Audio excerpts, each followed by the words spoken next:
Ayan po at gusto ko lang po ibalita sa lahat ng mga subscriber ko at dito na rin po sa mga manonood natin dito sa ating walang kakwenta-kwentang programa na marapat ba na nagpapasahod tayo ng isang senador na bubo or bugok.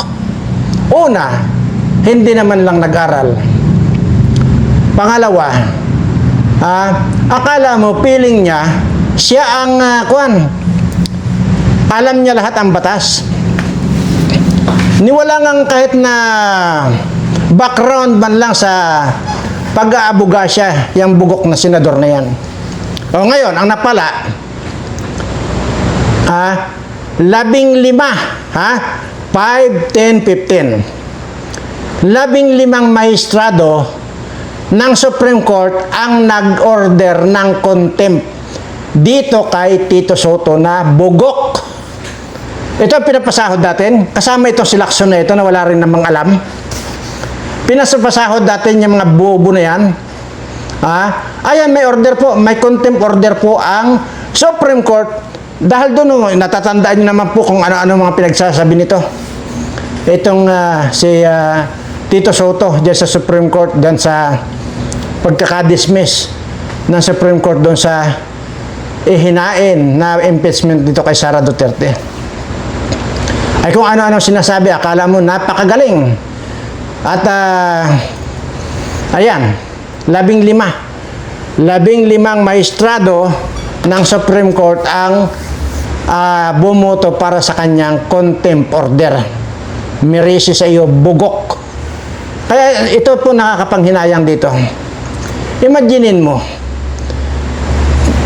300. Hindi ko alam ngayon kung pero nung matagalang panahon, si Miriam Santiago po nagsabi nito. Diyan sa mga senador na yan, mayroon na silang monthly salary, monthly salary.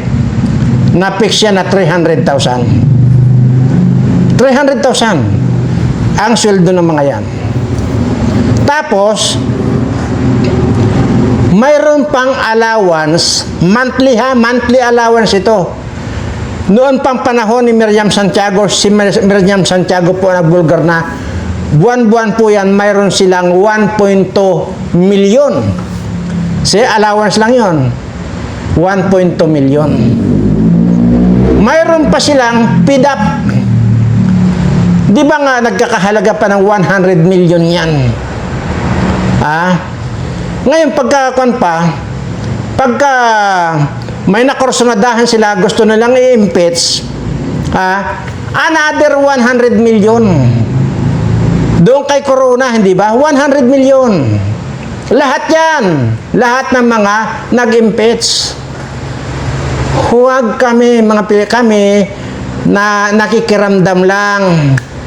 Alam namin ang kinikilos ninyo dyan. Ngayon, itong dito kay Sara, hindi ba't atat na atat itong si Soto na sinasabi na once na na-forward sa kanila yung impeachment complaint dito kay Sara, the following day, magko-convene na sila ng hearing.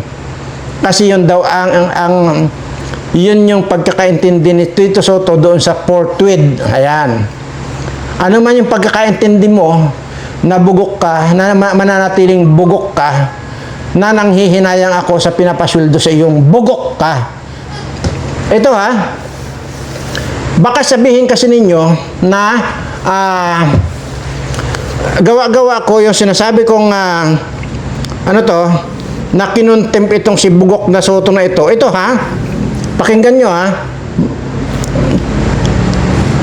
Alaka ang Agnes na si Tuta Soto, si Buikin Hagmayong nagmamagaling na walang utak. Paharap na ngayon sa kasong contempt dahil sa pahayag niya patungkol sa desisyon ng Korte Suprema ukol sa impeachment ni BP Sara. 15 justices ng Korte Suprema ang kalaban niya. Nakalimutan niya siguro na payaso lang ang kurso niya ba? Ulit. Alaka ang Agnes na si Tuta Soto, si Buikin Hagmayong nagmamagaling na walang utak. Paharap na ngayon sa kasong contempt dahil sa pahayag niya patungkol sa desisyon ng Korte Suprema ukol sa impeachment ni BP Sara. 15 justices ng Korte Suprema ang kalaban niya. Nakalimutan niya siguro na payaso lang ang kurso niya ba? Tingnan mo. Talaga ang kapal ng ang feeling kasi niya, parehas na sila ito si Lacson na ito. Kaya itong Lacson, makita ko ito, pipitikin ko ang ilong nito, padadapain ko lalo ang ilong niya eh. Pansinin niyo yung ilong ni Lacson. Para nang tinapakan ng elepante ang ilong.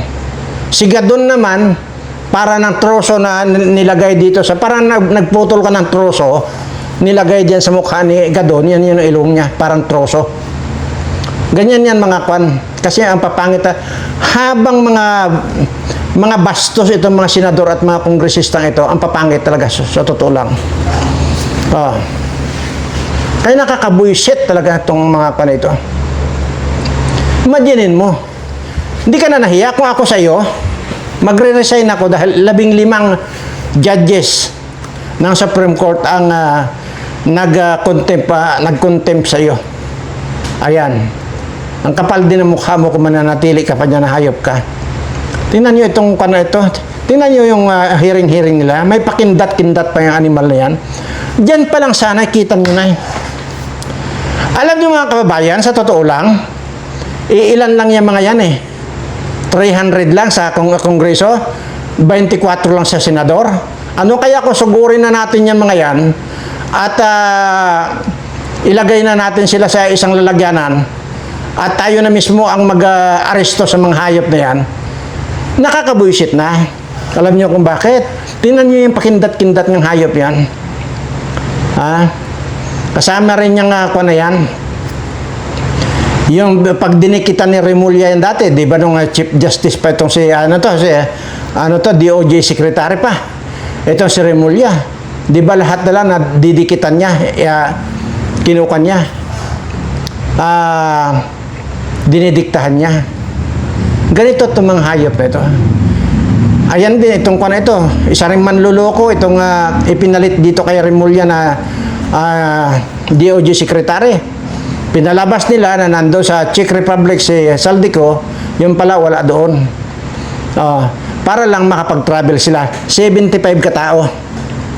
Yung 75 katao, mayroong tig 1 milyon na allowance yung mga yan. 75 milyon. Ganon po magwaldas ang pira ng gobyerno itong bangag na administrasyon ito. Ganyan kahahayop itong mga animal na ito. Kaya, ay, naku, Diyos ko. Diyos ko po, Diyos ko po. Isayaw na lang natin.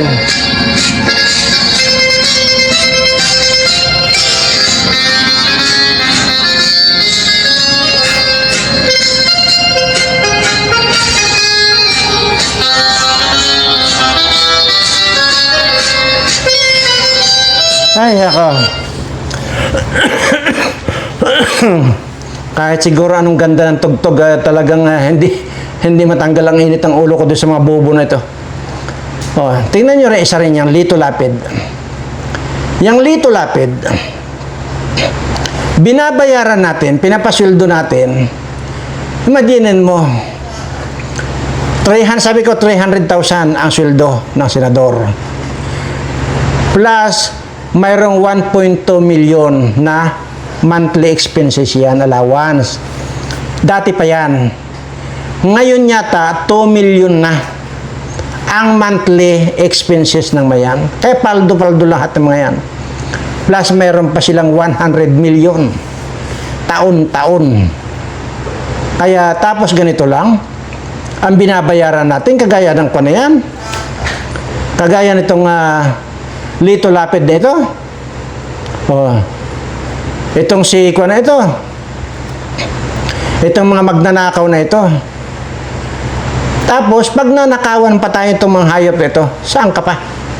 Only in the Philippines. Kaya nga po mga kaibigan, mga kababayan ko mag-double time na kayo. Sabihin niyo sa inyong mga boss na mag-double time kayo, mag-overtime kayo para malaki-laki yung tax na kakaltasin sa inyo para may pangpalamon tayo dito sa mga angkakapal na mapagmumukhang mga kawatan ito. Ganon din sa inyong mga OFW.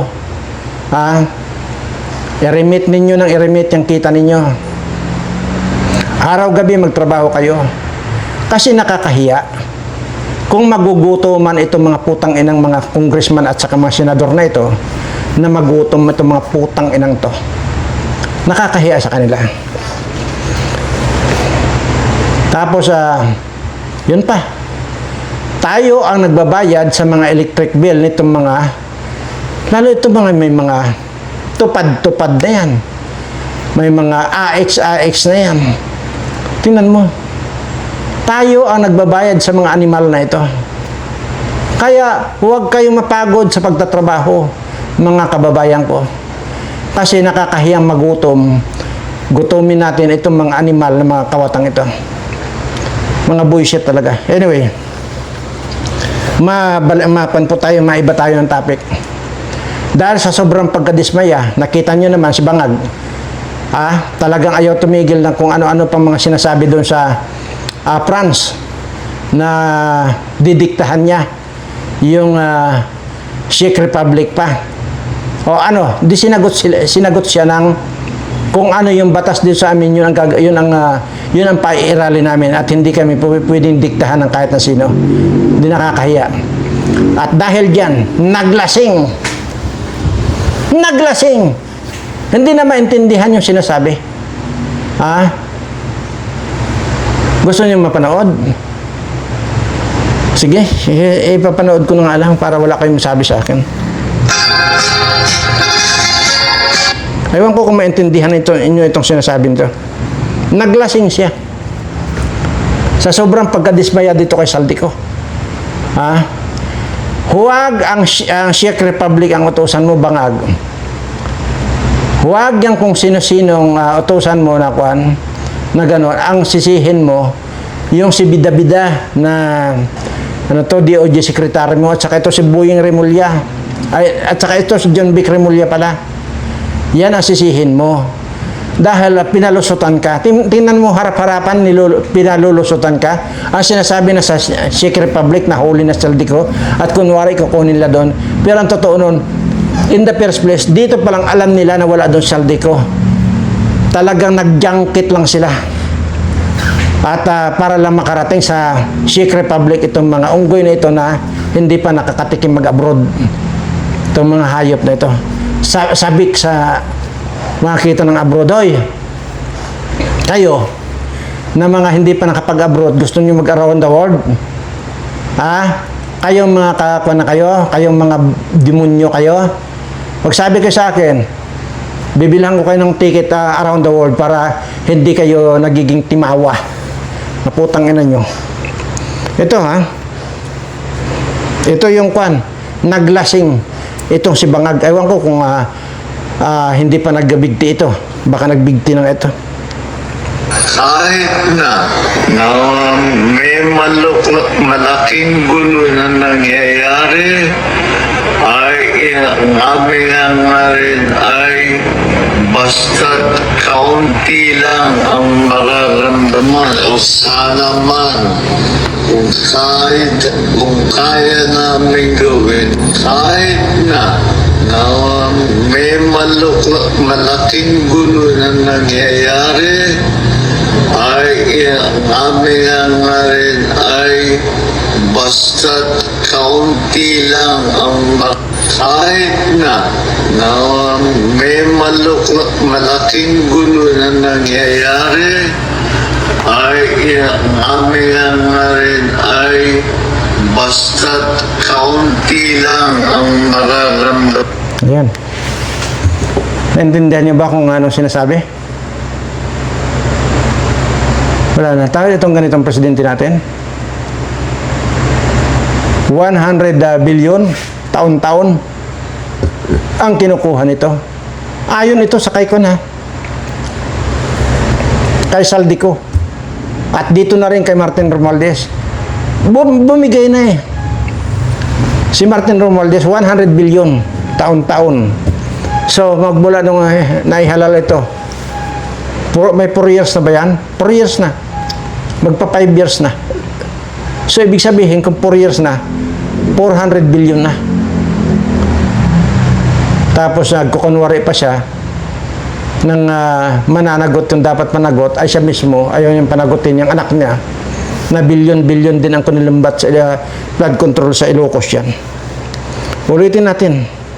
Kasi wala akong maintindihan.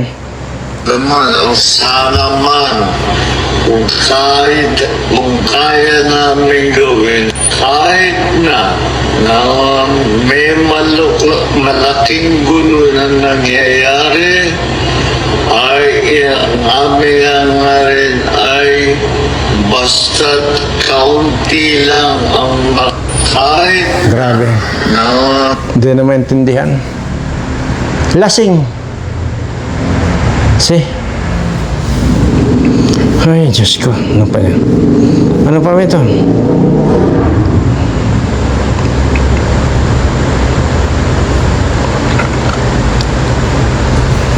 Talagang tarantado.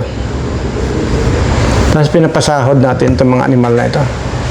Pinapasahod na natin itong mga senador na mga bubo na ito. Tingnan mo ito si Villar. Buong akala ka, hindi ko akalain na ito ay tumanggap din ng 7 malita itong animal na ito. Isa po yan sa mga bilyonaryo dito sa Pilipinas. Yung mga Villar. Pero sangkot din pala sa corruption itong hayop na ito nung siya pa ang DPWH. Tapos nandyan sa Senado. Magkapatid pa. Ito naman si Rapi Tulfo. Ano bang nagagawa ni Terong Rapi Tulfo na ito? Mambingbang ng mga Viva Max. Magbayad ng 1 million pag nakapagbimbang. Pag hindi nakapagbimbang, magbibigay ng 250 up to 300,000 sa tip para lang hindi bulgar ng Viva Max na maliit ang kanyang ugat. Grabe. Basta bibigyan kita ng 250 o hindi na, 300, bigyan kita ng 300, huwag mo lang sabihin na maliit yung aking ugat. Yan lang yan. Tapos yung anak niyan, dumayo sa Amerika, naglaklak ng 1 galon na alak. Hindi na pinadaan sa baso. Kano ang binayaran doon sa beer house na yan? 7 million. Tingnan mo. At kung alamin nyo lang, napakalaki po ng budget niyan sa flood control. Ay wala namang baha dyan sa Manila eh. Wala namang mga baha dyan sa Manila. Pero mayroong 2 billion na budget yan. Ito yung mga dapat na mga kwento ito. Hay. Hindi pa maaring pinapahinog lang ng ating Panginoon ang panahon. Antay tayo ng konti. Dahil sinasabi ko sa inyo, wala akong ititira ni anino nitong mga magnanakaw na ito. Lahat ito tutudasin ko. Tandaan ninyo yan.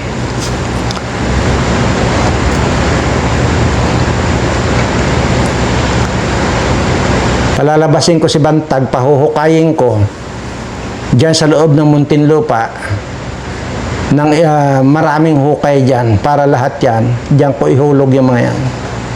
Tapos isa-isa kong dukdukin ang mga bunbunan niya hanggang sa malagutan ng hininga yung mga hayop na yan. Gusto ko unti-unti kong patayin itong mga ito para ma-realize nila yung mga pinaggagawa nila dito sa bayan natin na pinahirapan nila. Itong mga kababayan ko na hirap na nga sa buhay, lalo pang hirap na, wala nang masaing, wala pang mapagkukunan ng kanilang kabuhayan.